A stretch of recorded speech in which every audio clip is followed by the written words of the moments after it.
Hello, dear student. Today we are going to see acceleration due to gravity. We are already seeing universal law and gravity. Today we are going to see the acceleration due to gravity. What is the acceleration due to gravity? We know that when we throw any object in upward direction, that object fall down toward the surface of the earth.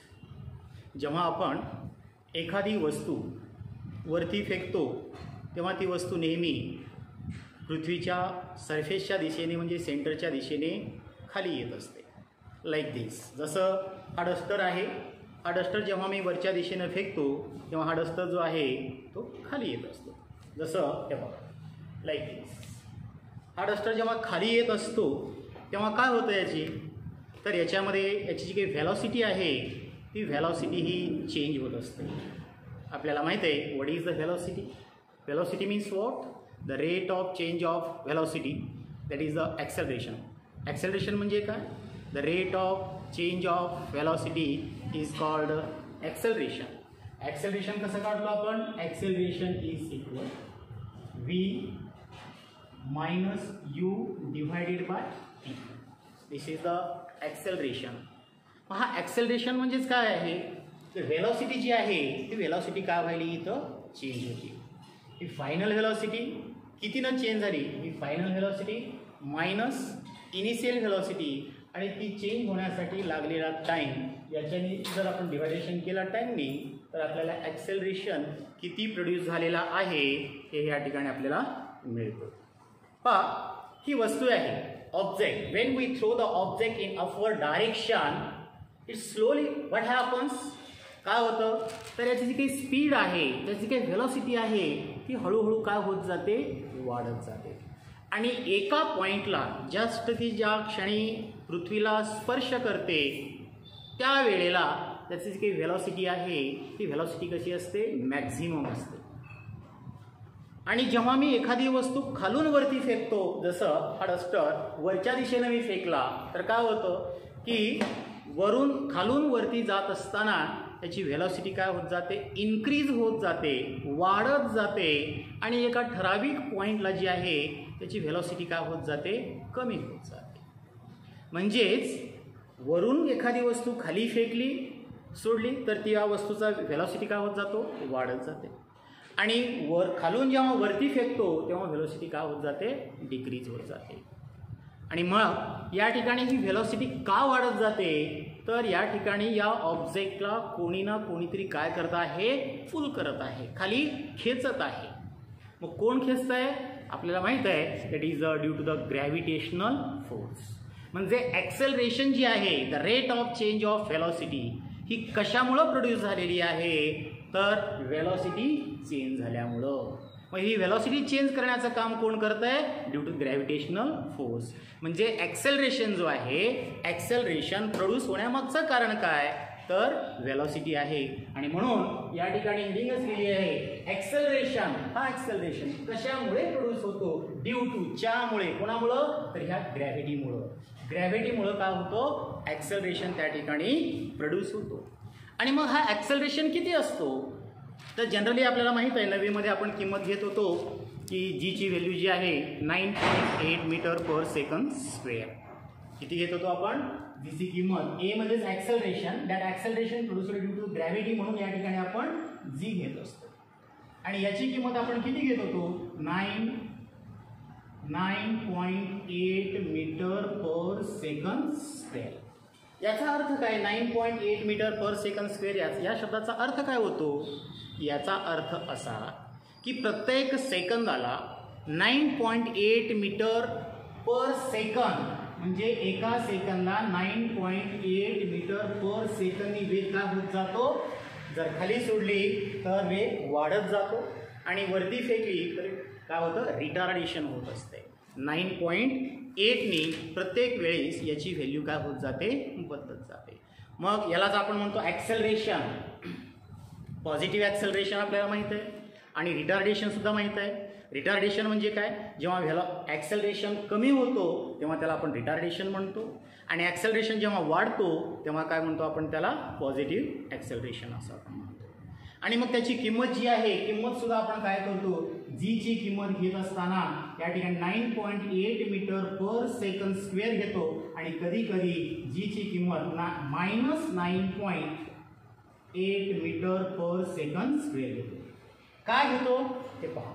जेव्हा एखादी वस्तू पृथ्वीच्या दिशेने खाली पडत असते तेव्हा त्याची जीची किंमत काय होत असते, वाढत जाते. कितीनं वाढत असते, 9.8 मीटर पर सेकंदने वाढत जातं. म्हणजे वेग वाढत चाललं आहे, म्हणजे वेलॉसिटी ही ॲक्सेलरेशन हे वाढत चाललेलं आहे. म्हणजे या ठिकाणी हे कसं असणार आहे, आपण प्लस घेत असतो.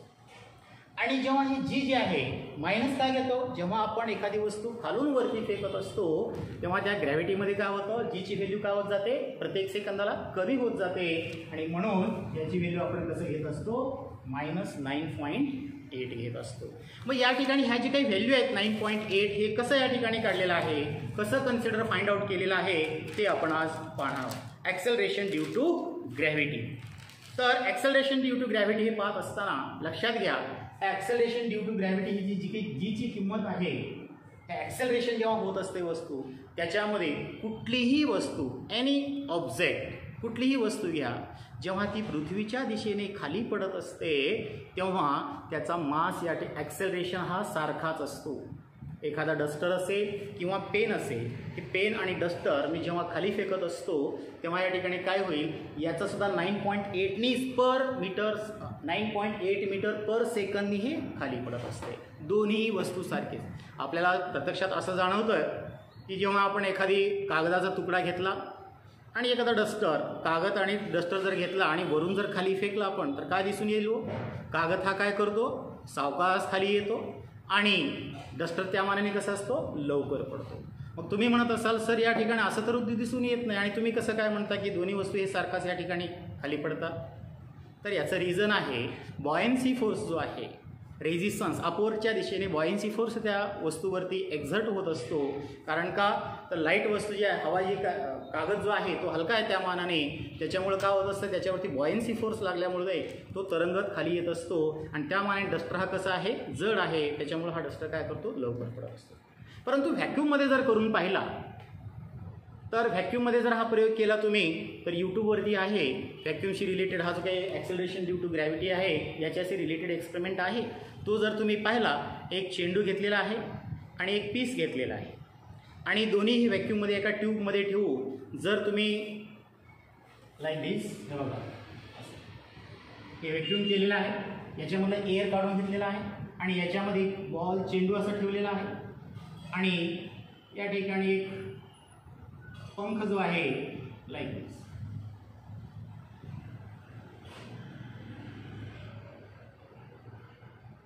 हे जे आहे हे जेव्हा व्हॅक्यूममध्ये असं ठेवतात, आणि जेव्हा तुम्ही इन्व्हर्ट करता, इन्व्हर्ट केल्यानंतर, उलटं केल्यानंतर चेंडू आणि हा जो काही पीस आहे तो काय करतात, एकाच वेळेस काय करतात, सायमल्टेनियसली तेवढ्याच 9.8 मीटर पर सेकंद स्क्वेअरनी काय करतात, खाली येतात.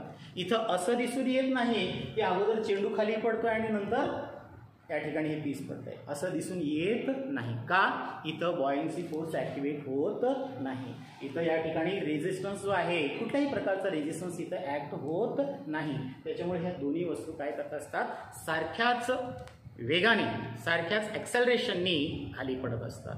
मग हा ॲक्सेलरेशन ड्यू टू ग्रॅव्हिटी जो आहे हा फॉर्म्युला आपल्याला पाहायचा आहे. ॲक्सेलरेशन ड्यू टू ग्रॅव्हिटी याची किंमत 9.8 कशी आली हे पहा. ॲक्सेलरेशन ड्यू टू ग्रॅव्हिटी जे आहे हे काढण्यासाठी आपण जनरली काय केलं आहे, युनिव्हर्सल लॉ, युनिव्हर्सल लॉचा या ठिकाणी वापर केलेला आहे. काय म्हणतो युनिव्हर्सल लॉ, युनिव्हर्सल लॉ काय म्हणतो या ठिकाणी, एफ, हे पहा, एफ इज इक्वल काय आहे, G m1 m2 divided by R square. हा युनिव्हर्सल लॉ आहे. या युनिव्हर्सल लॉच्या साहाय्याने आपण काय करू शकतो, हे प्रूव्ह करू शकतो. कसं, इफ पहा, जी काय आहे ग्रॅव्हिटेशनल कॉन्स्टंट, एम काय आहे मास मास ऑफ द अर्थ, m2 काय आहे मास of the an object, r काय आहे रेडियस ऑफ द अर्थ. पहा here g is the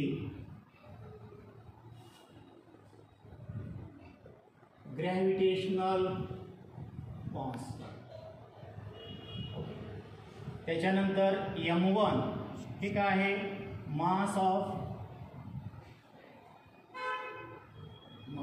the earth, m2 काय आहे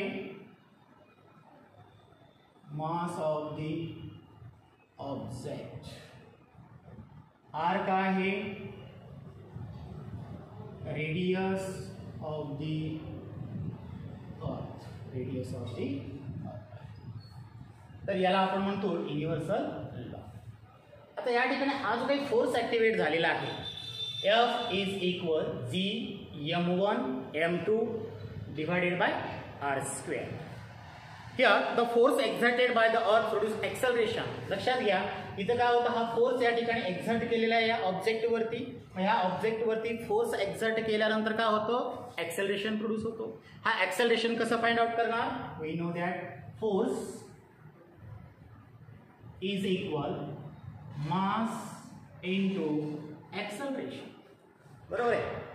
तर या ठिकाणी मास हा कोणाचा आहे, या ठिकाणी ऑब्जेक्ट मास घ्यायचा आहे आपल्याला. मग काय होईल F is equal m into acceleration.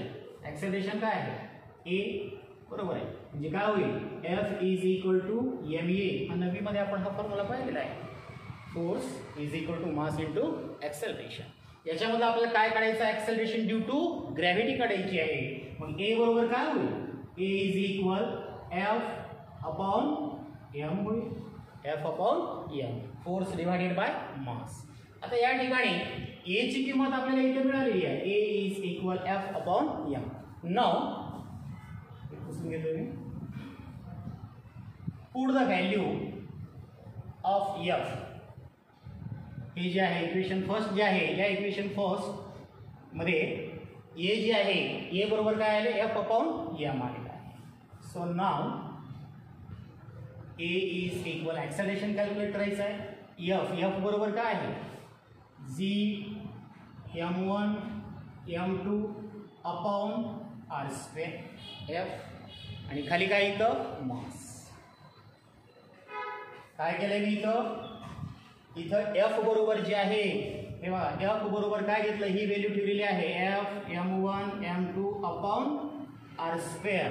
मग इथं ही व्हॅल्यू ठेवल्यानंतर काय होईल, म्हणजेच या ठिकाणी m2 आहे, इथं आपण m2 म्हणा. तर हे m2 काय झालं कॅन्सल झालं. कॅन्सल झाल्यानंतर काय झालं a is equal g m1 upon r square. आता या ठिकाणी हे पण एक्सेलरेशन या ठिकाणी क्रिएट झालेलं आहे. एक्सेलरेशन किती आहे gravitational constant into mass of the अर्थ divided by radius of the अर्थ.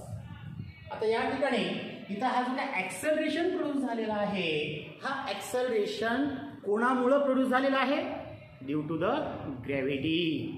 आणि ग्रॅव्हिटी हे आपण कशाने इंडिकेट करतो,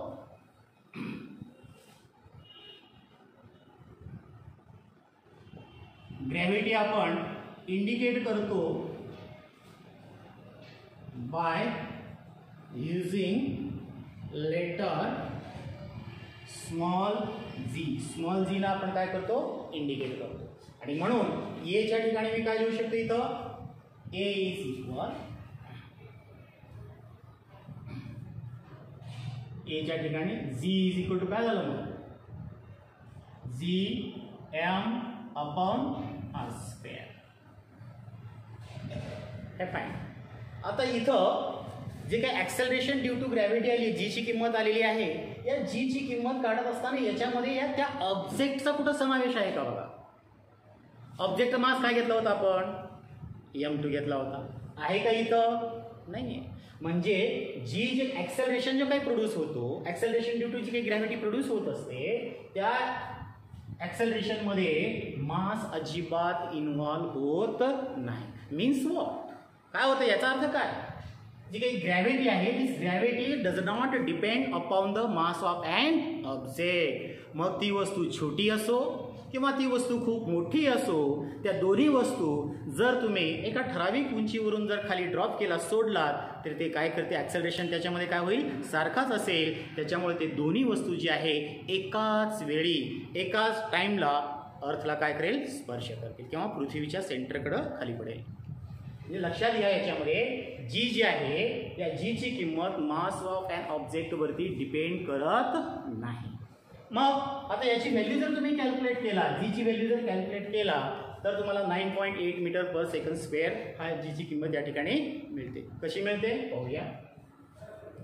इथं मगाशी सांगितलंय मी जी काय आहे, जीची व्हॅल्यू किती सांगितली आहे, ग्रॅव्हिटेशनल कॉन्स्टंटची व्हॅल्यू सांगितली आहे 6.7 × 10⁻11 घ्यायची आहे. जी इज इक्वल 6.67 × 10⁻11 आपण घेतोय. त्याच्यानंतर याचं युनिट न्यूटन मीटर स्क्वेअर पर किलोग्रॅम स्क्वेअर जीची व्हॅल्यू आहे. त्याच्यानंतर मास ऑफ अर्थ किती घेतोय, 6 × 10⁻24 किलोग्रॅम घेतोय. रेडियस ऑफ द अर्थ, हे रेडियस ऑफ द अर्थ किती आहे, 6.4 × 10⁻6 हे मीटरमध्ये दिलेलं आहे, हे मीटरमध्ये दिलेलं आहे. ठीक आहे, ह्या व्हॅल्यू काय करू आपण, पुट करूया. ह्या व्हॅल्यू पुट केल्यानंतर काय मिळेल, जी is equal 6.67 × 10⁻11 into mass of earth 6 × 10⁻24 kilogram divided by किती आहे, 6.4 × 10⁻6 चा हा स्क्वेअर आहे. आणि मग हे जर तुम्ही या ठिकाणी कॅल्क्युलेट केला जी, आता या ठिकाणी इथं बघा हे मायनस आहे, मायनस म्हणजे कुठं ते डिवायडेशनमध्ये आहे, बरोबर. हे डिवायडेशनमध्ये गेलं आणि हे डिवायडेशन आहे जी साईज होती 12 आणि 11 किती होते, 23 आणि 23 याच्यात 24 मधून मायनस केल्यानंतर किती होत आहे, फक्त इथे आहे 12. आणि ही पूर्ण व्हॅल्यू जर कॅल्क्युलेट केली तर त्याची किंमत तुम्हाला मिळेल 9.8 metre per second square. 9.8 metre per second square ही त्या ठिकाणी तुम्हाला व्हॅल्यू मिळेल. परंतु लक्षात घ्या, प्रत्येक वेळेस आपण 9.8 घेतोच असं नाही. कधी कधी परीक्षेमध्ये जर तुम्हाला व्हॅल्यू दिली असेल, जी इज इक्वल, कधी कधी असं दिलेलं असते, G is equal 10 metre per second square असं सुद्धा दिलेले असतात. तेव्हा या ठिकाणी जी व्हॅल्यू दिलेली असते ती व्हॅल्यू आपल्याला घ्यायची आहे. जर दिली असेल तर 10 मीटर पर सेकंड स्क्वेअर, तर 10 मीटर पर सेकंड स्क्वेअर घ्या. जर जीची किंमत जर दिली नसेल तर आपल्याला द्यायची आहे 9.8 मीटर पर सेकंड स्क्वेअर ही व्हॅल्यू घेऊनच पुढचं या ठिकाणी आपल्याला कॅल्क्युलेशन करायचं आहे. ठीक आहे. त्याच्यानंतर याच्याशी रिलेटेड मग इथं जी आहे ग्रॅव्हिटी जी आहे ती ग्रॅव्हिटी कशावरती डिपेंड करत असते, मास ऑफ द अर्थ. आणि आपण पाहतो जसं या ठिकाणी पृथ्वीवरती 9.8 मीटर पर सेकंड स्क्वेअर एवढी या ठिकाणी ॲक्सेलरेशन आपण पाहिलं आता, तर मग या ठिकाणी चंद्रावरती किती असेल, साहजिकच मुलं म्हणतात या ठिकाणी 1.63 आहे, बरोबर आहे, कोणाच्या, अर्थच्या. मग ते कसे काढतात पाहूया. एक या ठिकाणी छोटंसं उदाहरण घेऊया आपण आणि त्या उदाहरणावरून हे पाहूया. Calculate the value of acceleration, calculate the value of acceleration due to gravity,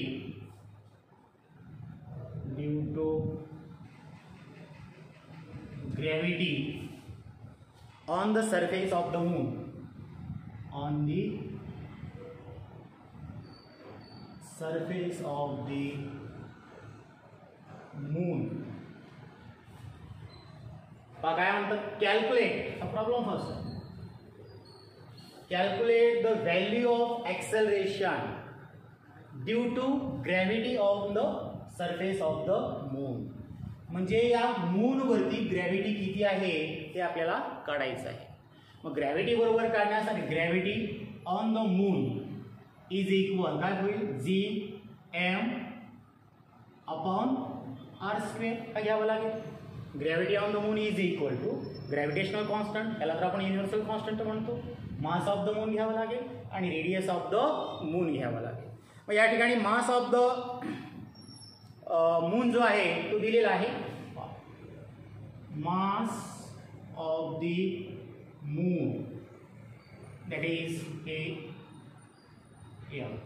किती दिलेलं आहे तर हे आहे 7.4 इंटू 10⁻²2 7.4 इंटू 10⁻²2 किलोग्रॅममध्ये दिलेला आहे. त्याच्यानंतर आपल्याला काय पाहिजे, जी ची व्हॅल्यू पाहिजे, ग्रॅव्हिटेशनल कॉन्स्टंट.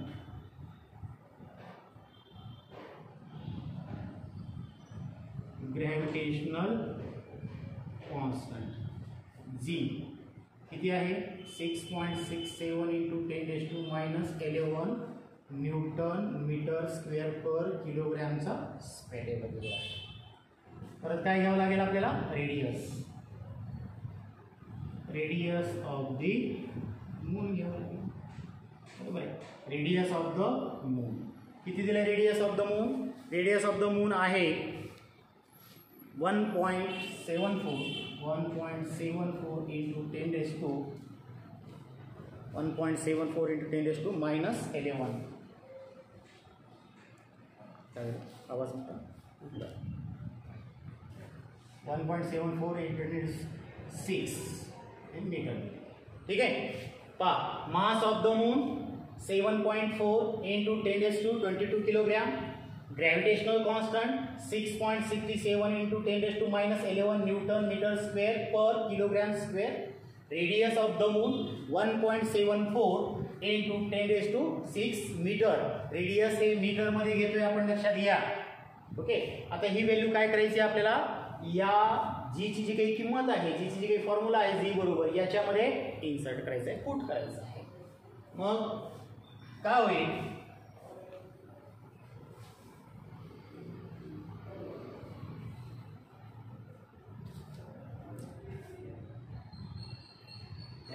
आता या ठिकाणी व्हॅल्यू आपण पुट करूया. जी कॉन्स्टंट असणार आहे ही किंमत बदलणार नाही, ही कायमस्वरूपी कॉन्स्टंट राहणार आहे. 6.67 इंटू 10⁻11. ओके, त्याच्यानंतर मास of the moon, mass of the moon इथे घेतोय, मास of the moon 7.4 into 10⁻22 divided by radius of the moon 1.74 into 10⁻6 या ठिकाणी स्क्वेअर आहे. तर हे जर तुम्ही कॅल्क्युलेशन केला, पूर्ण कॅल्क्युलेशन केल्यानंतर याची व्हॅल्यू येईल 1.63 मीटर पर सेकंड स्क्वेअर. आणि म्हणूनच लक्षात घ्या, पृथ्वीवरती, पृथ्वीच्या पृष्ठभागावरती किती आहे जीची किंमत 9.8 मीटर पर सेकंड स्क्वेअर, आणि मूनच्या सरफेसवरती किती आहे 1.63 मीटर पर सेकंड स्क्वेअर. म्हणून जर आपण त्या ठिकाणी चंद्रावरती जाऊन एखादी वस्तू जर फेकली तर जेवढं या ठिकाणी ॲक्सेलरेशन या अर्थवरती येतो तेवढंच तिथं मिळणार नाही. कारण का, मास ऑफ द मून वेग कमी आहे, रेडियस ऑफ द मून कमी आहे. ठीक आहे, तर याच्यावरून आपल्याला हे घेता येईल. त्याच्यानंतर ही जी काही जीची व्हॅल्यू आहे, ही जीची व्हॅल्यू जी आहे ती सगळ्या या पृथ्वीच्या पृष्ठभागावरती सगळीकडे सारखीच राहील का. The value of G may be constant all over the surface of the earth, नाही आहे. तर द व्हॅल्यू जी आहे, जीची जी काही व्हॅल्यू आहे ती पृथ्वीच्या पृष्ठभागावरती सगळीकडे सारखी नाही आहे. का, त्याचं कारण वेगवेगळं. कारण का, जर कॉन्स्टंट जर राहिली असती तर जीची व्हॅल्यू आपल्याला 2 दिले नसते. 9.8 मीटर पर सेकंड स्क्वेअर काही वेळेस देतात आणि कधी कधी 9.73 असं आहे. पहा, the variation in the value of G, variation in the value of जी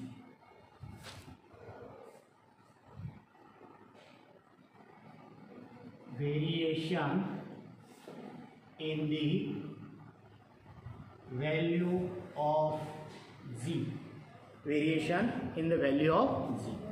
कशा कशामध्ये आहेत पहा, change along the surface of the अर्थ. त्याच्यामध्ये फर्स्ट पॉइंट आहे change along the surface of the अर्थ. म्हणजे पृथ्वीच्या पृष्ठभागावरती जी ची किंमत जी आहे ती जी ची किंमत सगळीकडे सारखी नाही. का? जी ची किंमत चेंज होण्यासाठी काय करावं लागेल, जी इज इक्वल टू काय आहे, G M upon R square. आता जी युनिव्हर्सल लॉ मध्ये काय म्हणलं, जी तर युनिव्हर्सल कॉन्स्टंट आहे, हे तर आपण बदलू शकत नाही. मास ऑफ द अर्थ जो आहे तो तर कॉन्स्टंटच राहणार आहे. फक्त काय चेंज झालेलं असणार आहे, रेडियस मध्ये चेंज झालेलं असणार आहे पृथ्वीवरती. आणि त्याच्यामुळे जी काही जी ची काही व्हॅल्यू आहे ती व्हेरिएशन दाखवत असते. कशामुळे रेडिएशन या ठिकाणी जी ची व्हॅल्यू या ठिकाणी वेगवेगळी दाखवते, तर आपल्याला माहित आहे